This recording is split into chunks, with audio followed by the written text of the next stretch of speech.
Welcome to all student. আজকে আমার আলোচনা হবে ম্যাকলে মিনিট বলতে কী বোঝায় এবং এর সুপারিশগুলো কী ছিল। মাধ্যমিকে প্রায় 2 নম্বর এবং 4 নম্বর প্রশ্নতে এটা দেখা যায়। এমসিকিউতেও তোমার উপকার হবে। তো প্রশ্ন তো খুব ইম্পর্টেন্ট, কোয়েশ্চেন কিছু না কিছু মাধ্যমিকে প্রতি বছর দেবে ম্যাকলে মিনিট থেকে। দেখো, ম্যাকলে মিনিট একটা শিক্ষা সংস্থার তো একটা সুপারিশ। Charles Babington Macaulay, Thomas Babington Macaulay পুরা নাম লোকটার। টমাস, উত্তর নিজের ভাষায় লিখবে, আমি উত্তর লিখছি না, সাদা বোর্ডে ক্লাস।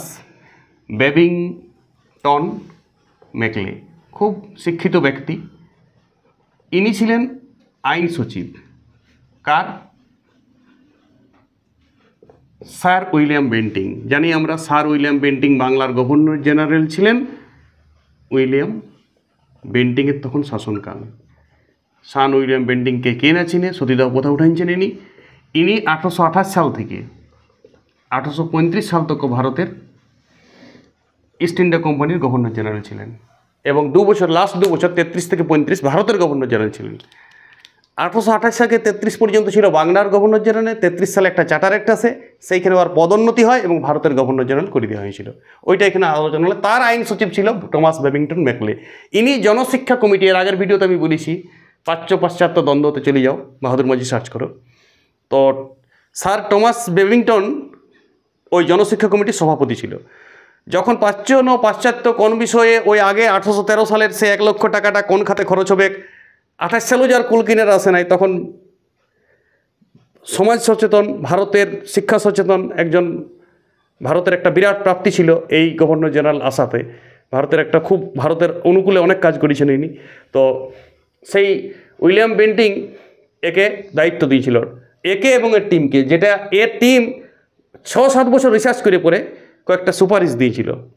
যেটা দিয়েছিল 1835 সাল, নোট ডাউন করবে, তথ্য ম্যান আর সাল ম্যান। 1835 সালের 2রা ফেব্রুয়ারি, খুব ইম্পর্টেন্ট। কয়েকটা সুপারিশ দিয়েছিল। কাকে? উইলিয়াম বেন্টিংকে প্রস্তাব দিয়েছিল যে দেখো, এই 4টে আমি মত দিচ্ছি, কোন শিক্ষা হবে। উনি মত দিয়েছিল যে পাশ্চাত্য শিক্ষা হবে, প্রাচ্য শিক্ষা চলবে নেই। প্রাচ্য পাশ্চাত্য দ্বন্দ্বের অবসান হইল ম্যাকলে মিনিটের দ্বারা। এবং বেবিংটন ম্যাকলের রিসার্চ অনুযায়ী ও 4টা মত দিয়েছিল যে কেনে প্রাচ্য শিক্ষা হবে, তার কয়েকটা কারণ দিয়েছিল। 1 নম্বর কারণ কি বলেছে? যে প্রাচ্যের শিক্ষা অপবিত্র,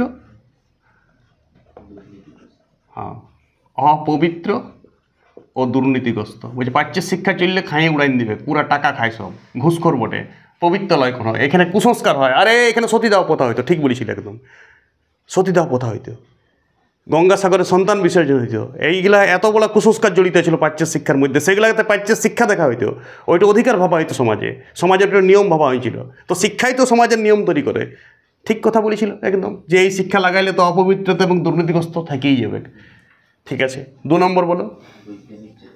এইটা ছিল বৈজ্ঞানিক চেতনাহীন, কোনো বিজ্ঞান মানে নাই, যা চলছে রাহু গ্রাস করছে, ওই জন্যই পুরো চন্দ্রগ্রহণ সূর্যগ্রহণ হয়েছে, রাহু রাক্ষস খাইয়ে দিচ্ছে, বাস ওইটাকেই মানতে হবে। বিজ্ঞান কেন হয়েছে? পৃথিবী আড়াল করেছে না, পৃথিবী কোনো রাক্ষসে খাইছে, এই মত। এমনি গাধা বিষয়ে, হাঁচিয়ে দিলে এই হয়, কাশিয়ে দিলে ওই হয়, ডাইন আছে, রুগিন আছে, ভূত আছে, প্রেত আছে, এই তো চর্চা ছিল শিক্ষার প্রাচ্যের।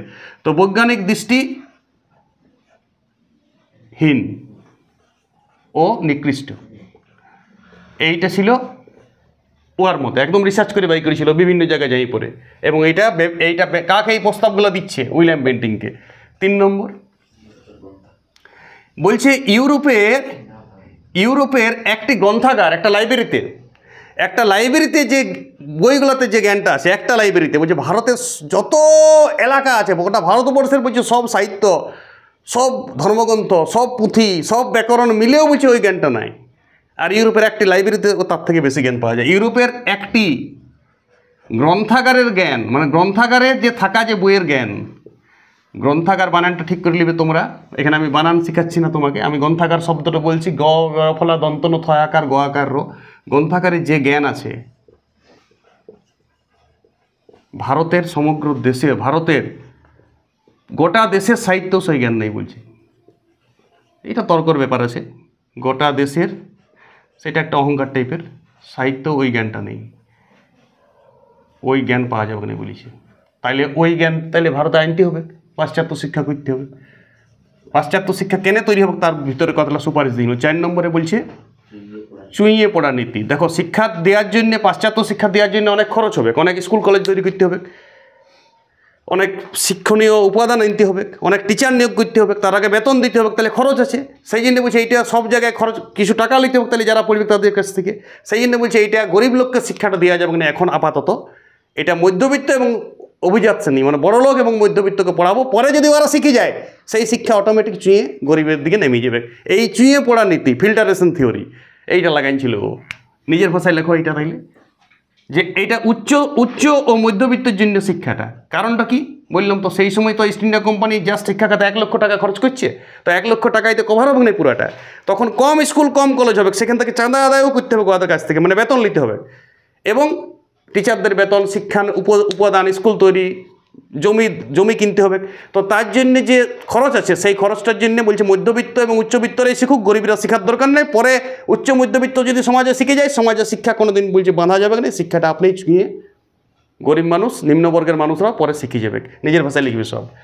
আর 5 নম্বর সাংস্কৃতিক বিজয়, একটা পয়েন্ট আমি করছি এখানে, সাংস্কৃতিক বিজয়। এটা চুঁয়ে পড়া নীতি বলে পয়েন্ট করবে, সাংস্কৃতিক বিজয়। দেখো সাংস্কৃতিক বিজয় কী হবে, লাস্টে বুঝাইলো ও বেন্টিংকে, বলছে স্যার বলছে এরাকে এমনভাবে শিক্ষা দেব, বলছে বর্ণ এবং রক্তে বলছে এরা ভারতীয় লাগবে, রক্তে বর্ণে ভারতীয়, বলছে নীতি আদর্শ নৈতিকতাতে ইয়ারা হবে পুরাপুরি ইংরেজ। লেখো নিজের ভাষায়, লিখতে তো পারবে, আমি শুধু মুখের কথা বলছি। নীতি রক্ততে এবং গায়ের বর্ণে যদি ভারতীয় হয় এরা, কিন্তু নৈতিকতা, রুচিবোধ, সৃজনশীল হয়, মত প্রকাশ যা পারবে এগুলা তো হবে সব ইংরেজ। তাহলে আমাদের স্পেশালিটি যে সবাই আমাদের মত আদর্শ গ্রহণ করবে, এখানে শাসন করতে আমাদের সুবিধা। বাস এই 4টাও প্রস্তাব রাখল, এই প্রস্তাবগুলো বিবেচনা করল বেন্টিংয়ের তো ও আইন সচিব। বেন্টিং দেখলো যে না ঠিকই বলেছো তুমি, এগুলা তো ভালো, এগুলা তো তাহলে পাশ্চাত্য শিক্ষায় করতে হবে। ও দিল সাইনটা করে, যা পাস অর্ডার। কি অর্ডার দিল? কতই মার্চ? 7ই মার্চ। ওই বছরে সময় লাগায় নাই, 2রা ফেব্রুয়ারিতে এই প্রস্তাবগুলো দিলেই। হ্যাঁ 5 বছর রিসার্চ করে পরে, ও তার আগে 28 সাল থেকে রিসার্চটা করেছে, বিভিন্ন জায়গায় ভারতের ঘুরিয়েছে, বিভিন্ন লোকের মত নিয়েছে, তারপরে এই 5টা সুপারিশ দিয়েছে। তাহলে ম্যাকলেমিনিটের এই 5টা সুপারিশ ক্যাপ দেবে সবাই। কার উপর সুপারিশটা দিয়েছে? বেন্টিংয়ের। বেন্টিং বুঝিয়েছে ভালো, তখন 7ই মার্চ 1835 পাশ্চাত্য শিক্ষা চালু করে দিল ভারতে। চলো পাশ্চাত্য শিক্ষা চলুক, পাশ্চাত্য শিক্ষাতেই চলো হবে। কিন্তু কিছুদিন পর ভারতের প্রাচ্যবাদীরা তো ছাড়ে নাই বাবু, যতই দেখ ভারতবর্ষ বলে এটা ছাড়িবে নাই, পেছনে লাগিয়ে থাকবে, যে কোনো কাজে বিরোধী হবে পুরা। তখন এটা লিখবার দরকার নাই, আমি নিজের তথ্য দিচ্ছি। পরে এটা 1839 সালে স্কটল্যান্ড কমিটি বলে একটা কমিটি খোলা হয়েছিল, যেখানে বললো না প্রাচ্যতেও টাকা দেওয়া হবে, পাশ্চাত্যেও টাকা দেওয়া হবে। কিছু তখন অনেক বছর পেরিয়ে গেছে, সেই 13 সালে একবার টাকা পেশ করেছিল, তাতে 20-22 বছর হয়ে গেছে, 2টা যুগ শেষ হয়ে গেছে। তো এখন 39 সালে প্রায় 4 বছর পাশ্চাত্য স্কুল অনেক হয়ে যেত, এই টাকাতে প্রচুর হয়ে গেছে। আর নাম দেওয়ার দরকার নেই স্কুল কলেজের। এবারে আমি 2-4টা স্কুল কলেজের নাম দেবো। বেথুন কলেজ, যেমন বেথুন স্কুল স্ত্রী শিক্ষার।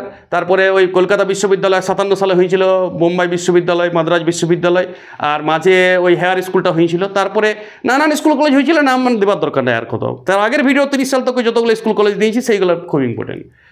এবার আর বেশি না, 2-3টা বেথুন স্কুল একটা আলাদা করে আমি ছোটো ক্লাস দিয়ে দেবো, বেথুনের নারী শিক্ষার ব্যাপারটা পুরাটা।